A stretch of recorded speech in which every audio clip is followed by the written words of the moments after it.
Hello, thank you for tuning in. This was going to be my introductory video, but I had a better idea. The thought being that if you're really interested in the music I want to speak about and what I have to say, then you're going to subscribe and like and keep coming back. Otherwise, oh well.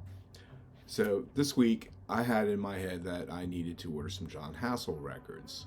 So there's a pre-order coming out of The Surgeon of the Night Sky Restores Dead Things by the Power of Sound.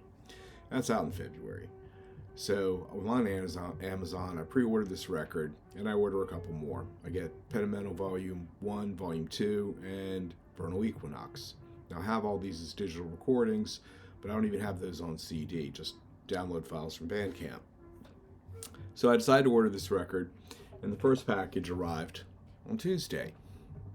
And this shows up. Obviously, this is not Vernal Equinox. So I'm thinking, do I return this and get the album I want, or do I order the album I want and see what turns up?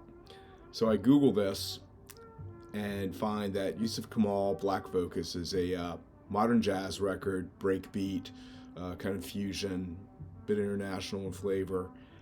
This is a duo, not an individual, and it was quite well received and well reviewed. So I decided, okay, I'm going to stream this. So I listened to the first couple tracks and I'm like, wow, this is in my wheelhouse. Okay, I think I need to keep this. Listened to it the next day in its entirety and realized, yeah, this is something I like. So I'm going to keep it and hope for the best on the next package. So Thursday comes and goes, and my copy of Vernal Equinox shows up. And it says, as expected, this was his first LP from '75, and if you don't know who Jon Hassell is, he was an American composer and trumpeter who studied with Stockhausen. I'm going to butcher the name, Panram Nen, the Indian singer. I believe he also did some work with Terry Riley. And it's not jazz. It's the precursor to what we used to call world music, but really what he did was he took a lot of international themes and a lot of heavily processed trumpet playing and made this exotic avant-garde landscape. It was just really something. So years later, about 5 years later, he did this famous record with Brian Eno, and his name for his own type of compositions was Fourth World Possibilities. And this album put him on the map. I guess, no pun intended. Now, obviously, it's under Brian Eno got top billing, I think, on some of the issues, and Hassell got second billing. But this is a Jon Hassell record, make no mistake. And this is widely credited as being the initiation of Fourth World Possibilities, when really the whole idea started here to great effect.